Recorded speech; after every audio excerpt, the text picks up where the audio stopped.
నమస్తే. ప్రస్తుతం మనం అరకెపుడి గాంధీ ఎమ్మెల్యే గారి ఇంటి దగ్గర అవుతున్నాం. ఇందాకే భారీ ఆందోళన అయితే జరుగుతూ ఉంది. అయితే నిన్న పాడి కౌశిక్ రెడ్డి ఇంటికి వెళ్ళి అరకెపుడి గాంధీ ఎమ్మెల్యే గారు దానికి సంబంధించిన అంశాలు కూడా దాడి చేశారని చెప్పి అక్కడ ఆరోపిస్తున్న పరిస్థితి కనిపిస్తుంది. సో ఈ రోజు పాడి కౌశిక్ రెడ్డి 11 గంటలకి అరకెపుడి గాంధీ ఇంటికి వస్తా అని చెప్పడంతో ఇక్కడ భారీ ఎత్తున అయితే పోలీస్ బలగాలు కానీ అటు కార్యకర్తలు కూడా భారీ ఎత్తున అయితే ఇక్కడ సంధిస్తారు. సో మరి మాట్లాడదాం అదే అంశం మీద. చాలా మంది అయితే వచ్చారు.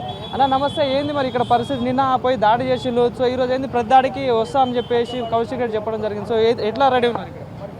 కౌశిక్ రెడ్డి వస్తానుడు కాదు, ఆయన నోరుదూలు ఎక్కువ, ఏదన్నా మాట్లాడతాడు. వచ్చే దమ్ము నిన్న చూపించినాం కదా, మార్కెపూడి గాంధీ గారు చూపించారు కదా. వీడికి రెచ్చగొట్టి మరి కాంగ్రెస్ పార్టీని ఏ విధంగా బదనాం చేయాలనే ఉద్దేశంతో కౌశిక్ రెడ్డి ఉన్నాడు. అన్ని రెచ్చగొట్టే మాటలు మాట్లాడి మరి ఈయన ఒక ఇంతకుముందు గతంలో కాంగ్రెస్ పార్టీలో పనిచేసిన వ్యక్తి.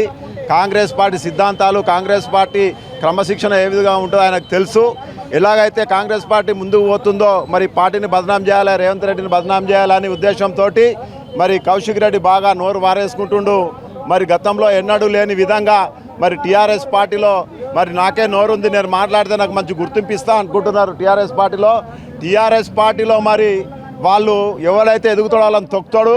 మరి కేసీఆర్ కేటీఆర్ కోసం అని తెలియదేమో, ఉరుకులాడుతున్నాడు. ముంగడ ఉరికి మూతి పనులు ఇరగొట్టుకోకు కౌశిక్ రెడ్డి, నువ్వు నోరు జాగ్రత్త పెట్టుకో. మళ్ళీ నువ్వు రావాల్సింది కాంగ్రెస్ పార్టీలోనే, నువ్వు టీఆర్ఎస్ పార్టీలో ఉండలేవు.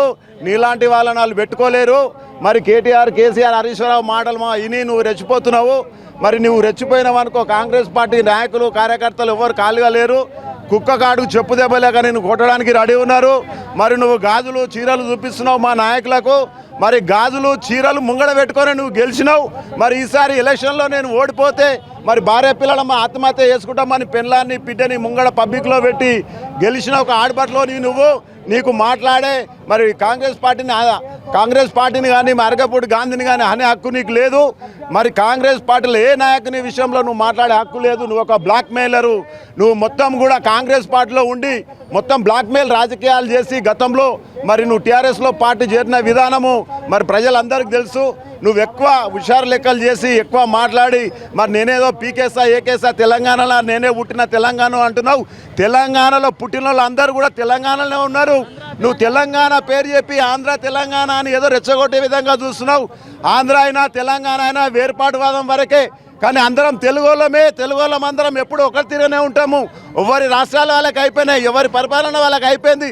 నువ్వేదో రెచ్చగొట్టి మరి మన తెలంగాణలో ఏదో విధ్వంసం సృష్టించే విధంగా మరి మీ టీఆర్ఎస్ వాళ్ళు పకడ్బందీగా ఏదో ప్లాన్ వేస్తున్నారు. మీ ప్లాన్లన్నీ కూడా మాకు తెలుసు, మేము ఎక్కడికక్కడ ఎదుర్కొంటాము. మీ మాటలు కానీ మీ హుషారులు.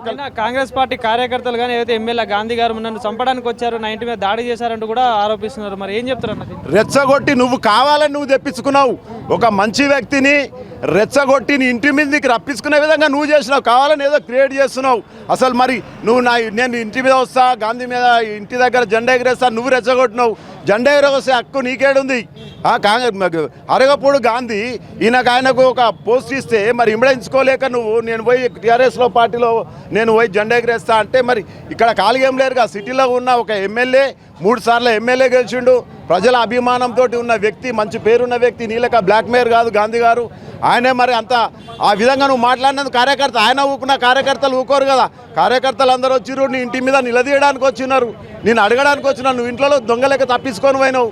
మరి ఈరోజు 11 గంటలకు వస్తున్నావు రా. మరి మేమంతా రెడీ ఉన్నాం ఈడ నీకు సమాధానం చెప్పడానికి.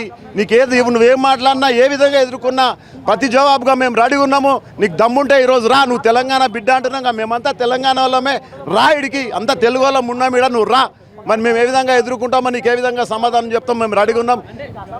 అధికార పార్టీ నుండి అక్రమంగా అరెస్ట్ చేస్తున్నారు, మమ్మల్ని నిర్బంధం చేస్తున్నారని చెప్పేసి కూడా ఆరోపిస్తూ ఉన్నారు. సో ఏం చెప్తారు? అరెస్టులు అనేది అధికార పార్టీగా అరెస్టులు అనేది ఉండదు. న్యూసెన్స్ జరగకుండా చూసుకునేది గవర్నమెంట్ బాధ్యత. పోలీసుల బాధ్యత వాళ్ళు చూసుకుంటారు. నీకు దమ్ముంది, నేను అది చేస్తా ఇది చేస్తా, నీకు దమ్ముంటే రాయిడికి. గాంధీ గారి ఇంటి దగ్గరనే ఉన్నాం అందరం, కార్యకర్తలం అందరం ఇక్కడ నువ్వు రా. నీ దమ్ముంటే నీ దమ్మేందో చూపి అని మేము చెప్తా ఉన్నాం. 11 అవుతుంది, ఇంకా 11 గంటలకు రమ్మన్నారు. 11 గంటలకు రమ్మన్నాడు, 12 అవుతుంది. ఇంకేడున్నాడు కౌశిక్ రెడ్డి? రారా అన్నారు. వచ్చినాం. ఏడున్నాడు? ఇంట్లో గాజులు వేసుకుండా చీర కట్టుకుంటుండా, ఇంకొస్తలేడు. అంటే రౌడీ రాజకీయాలు చేస్తున్నారు, గుండాలను పెట్టి కొట్టిస్తున్నారు అని చెప్పేసి ఆరోపిస్తున్నారు. రౌడీ లెక్క గుండా లెక్క కనబడుతున్నా మీకు?